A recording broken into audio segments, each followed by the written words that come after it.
Halo teman-teman, Eh, sekarang kita akan mempelajari terkait TWK ya. Ini bagian 2 di mana kita melanjutkan pembahasan yang kemarin. Oke, kita latihan soal saja ya. Nah, soal yang 11 di mana di sini terdapat pernyataan dan pertanyaan. Kita baca dulu pertanyaannya, setelah itu baru pernyataan agar memudahkan kita untuk menjawab, yang merupakan sikap kritis yang harus dikembangkan untuk menjaga persatuan dan kesatuan dalam masyarakat multikultural adalah. Nah, dari pernyataan tersebut ada 5 opsi. 1. Mengembangkan sikap toleransi terhadap nilai-nilai dan norma sosial yang berbeda-beda dari setiap anggota kelompok masyarakat yang ada. 2. Menegakkan supremasi hukum. 3. Mengembangkan sikap chauvinisme melalui penghayatan wawasan berbangsa dan bernegara. 4. Menyelesaikan konflik yang ada dengan keselarasan dan voting. 5. Meninggalkan sikap primordialisme yang berlebihan. Nah, dari 5 ini jawabannya adalah ya teman-teman. Kenapa? Nah, karena 1. Mengembangkan sikap toleransi itu bisa menjaga persatuan. Nah, kenapa 2 salah? Karena kurang sesuai. Dimana penjelasannya adalah supremasi hukum adalah pelaksanaan hukum yang telah ditetapkan pemerintah. Jadi tidak terlalu berkaitan dengan menjaga persatuan. Nah, di nomor 3 juga begitu, dimana chauvinisme itu rasa cinta berlebihan terhadap negara sehingga dapat merendahkan negara lain. Ini juga kurang sesuai terhadap persatuan dan kesatuan. Begitu juga di nomor 4, di mana menyelesaikan konflik yang ada dengan keselarasan dan voting ini salah karena tidak menjawab pertanyaan persatuan dan kesatuan. Karena pernyataan nomor 4 ini terkait konteks negara demokrasi dalam menyelesaikan suatu masalah ya, bukan terkait gimana cara mempersatukan atau menjaga keutuhan bangsa gitu. Dan nomor 5 itu meninggalkan sikap primordialisme ini benar ya. Oke, sekarang nomor 12. Tujuan adanya modernisasi adalah agar menciptakan perubahan ke arah yang lebih baik. Contohnya dalam bidang komunikasi. Bidang komunikasi di era modernisasi ini rasanya sangat cepat berkembang. Semua hal dilakukan dalam genggaman tangan dan ketukan jari. Bila Indonesia tidak bisa mengikuti perkembangan, tentunya akan menciptakan kesenjangan sosial dengan negara-negara tetangga. Namun, muncul tantangan utama bagi masa depan, yakni masyarakat seolah-olah tidak memiliki identitas budaya. Padahal Indonesia memiliki ratusan hingga ribuan budaya tiap daerahnya. Sikap bangsa Indonesia dalam menghadapi arus modernisasi adalah: A. Mempertahankan berbagai sistem ekonomi global dalam meningkatkan kesejahteraan rakyat. B. Memadukan berbagai kebijakan yang telah disepakati dunia internasional. C. Mempertahankan eksistensi jati diri bangsa. D. Menyeleksi setiap pengaruh dari luar. E. Mewujudkan kesejahteraan umum dan mencerdaskan kehidupan bangsa. Jawabannya adalah D ya. Kenapa? Karena dalam menghadapi arus modernisasi, bangsa Indonesia harus menyaring dan mengadaptasi hal yang dapat diterapkan sesuai budaya di Indonesia. Oke, sekarang nomor 13.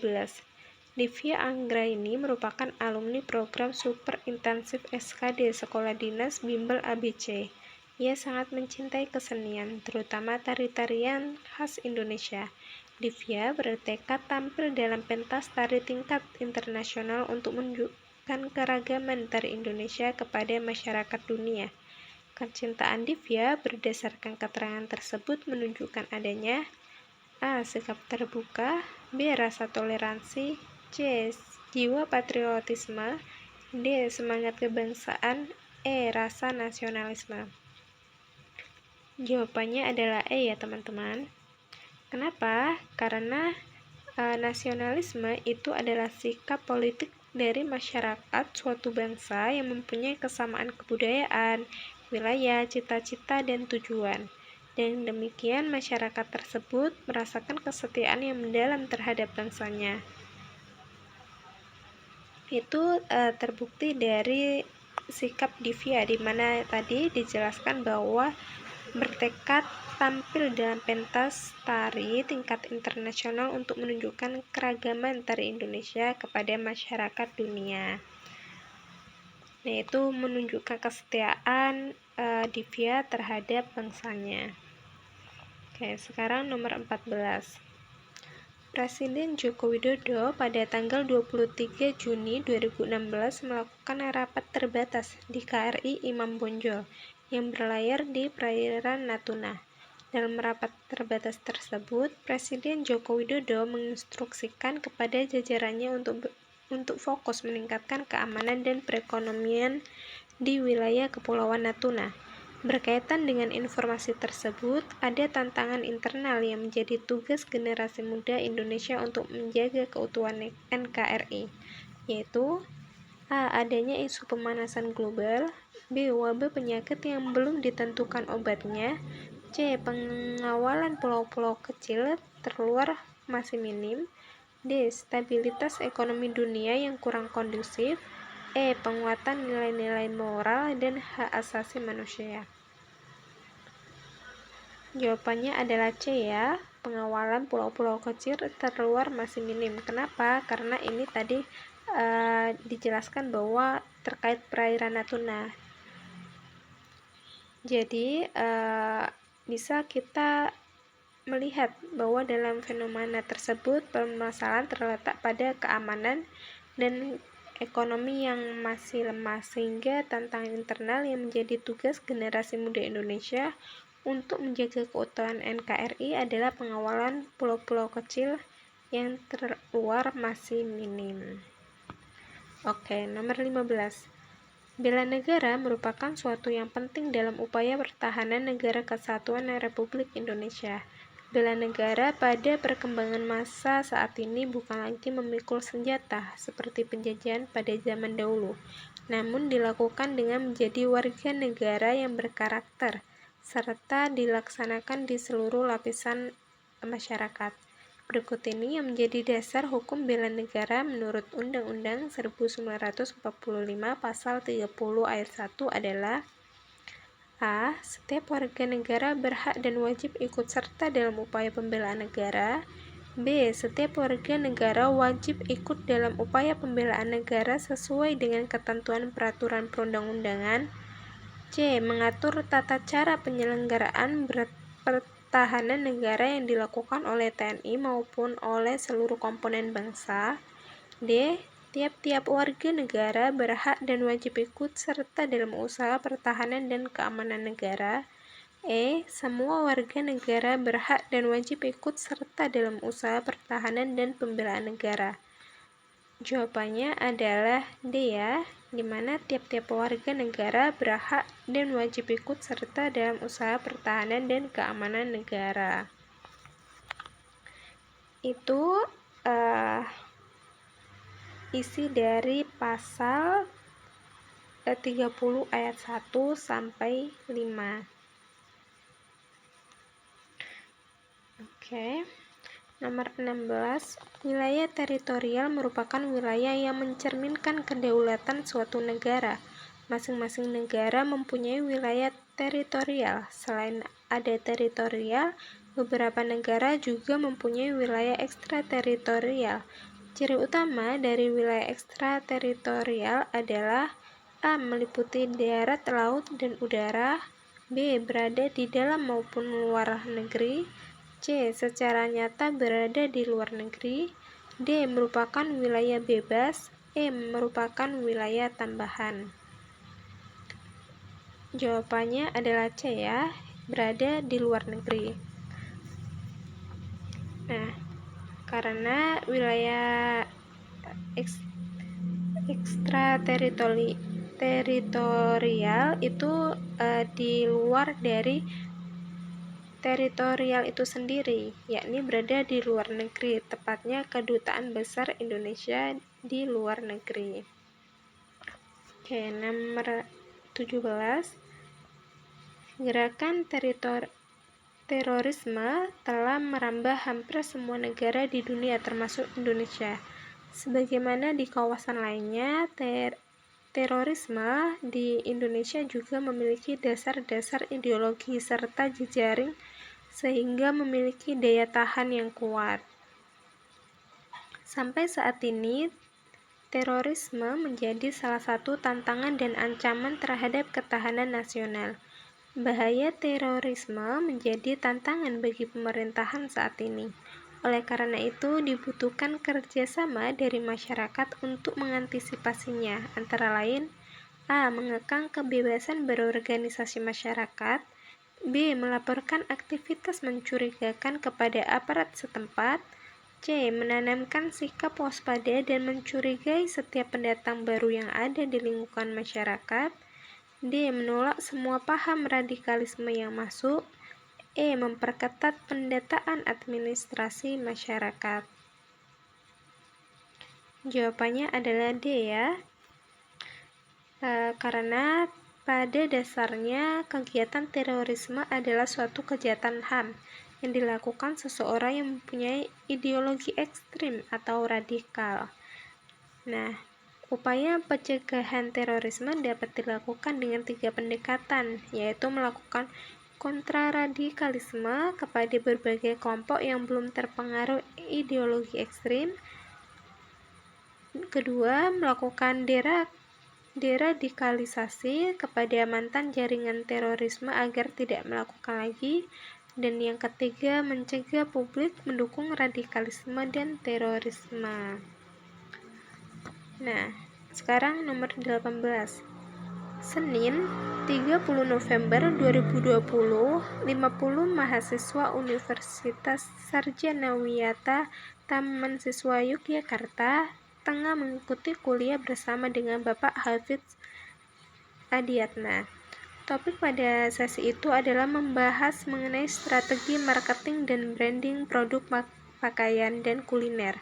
Salah satu aspek yang dibahas dalam mata kuliah tersebut terkait dengan ekonomi makro mengenai krisis moneter yang pernah terjadi di Indonesia. Salah satu dampak dari krisis moneter di Indonesia adalah melemahnya nilai mata uang rupiah. Pada sesi itu juga dibahas mengenai solusi untuk menanggulangi krisis yang sangat mungkin terjadi lagi di Indonesia. Menurut Anda, bentuk bela negara yang dapat dilakukan kita sebagai warga negara Indonesia yaitu A. Menukarkan rupiah dengan mata uang asing. B. Melakukan impor kebutuhan pokok masyarakat. C. Menggunakan rupiah sebagai alat transaksi jual beli. D. Menggunakan dolar sebagai alat transaksi. E. Menabung uang dan tidak melakukan tindakan konsumtif. Jawabannya adalah C ya, yaitu menggunakan rupiah sebagai alat transaksi jual beli.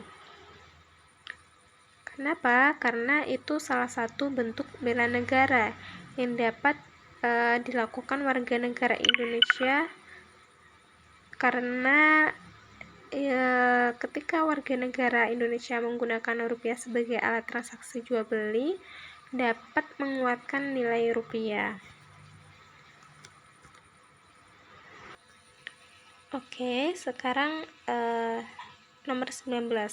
Keberagaman yang ada selain menjadi kekayaan bangsa ternyata juga berdampak negatif dengan munculnya isu-isu SARA yang berujung konflik. Salah satu hal yang dapat memicu munculnya konflik yang dilatar belakangi agama adalah dari pilihan ini jawabannya A ya, yaitu membandingkan aturan beragama kehidupan masyarakat. Kenapa? Karena membandingkan agama akan memicu terjadinya konflik antar umat yang berbeda agama, karena saling menjatuhkan satu sama lainnya hingga menimbulkan konflik. Sekarang nomor 20. Bela negara adalah tekad, sikap, dan perilaku warga negara yang dilakukan secara teratur, menyeluruh, dan terpadu, serta dijiwai oleh kecintaan kepada NKRI berdasarkan Pancasila dan Undang-Undang 1945. Dalam menjamin kelangsungan hidup bangsa dan negara, berikut ini yang merupakan manfaat dari bela negara, kecuali A. Mempertahankan keberlangsungan hidup dan negara. B. Membentuk jiwa kebersamaan dan solidaritas antar sesama rekan seperjuangan. C. Menanamkan rasa kecintaan pada bangsa dan patriotisme sesuai dengan kemampuan diri. D. Melatih kecepatan, ketangkasan, ketepatan individu dalam melaksanakan kegiatan. D. Membentuk perilaku jujur, tegas, adil, tepat, dan kepedulian antar sesama. Dari jawaban ini adalah D ya, yaitu melatih kecepatan, ketangkasan, ketetapan individu dalam melaksanakan kegiatan. Kenapa? Karena ini tidak berkaitan dengan membela bangsa dan negara. Terima kasih. Oh iya, untuk PPT atau penjelasannya nanti saya kasih link untuk aksesnya. Mungkin teman-teman bisa membaca atau mempelajarinya sendiri. Terima kasih.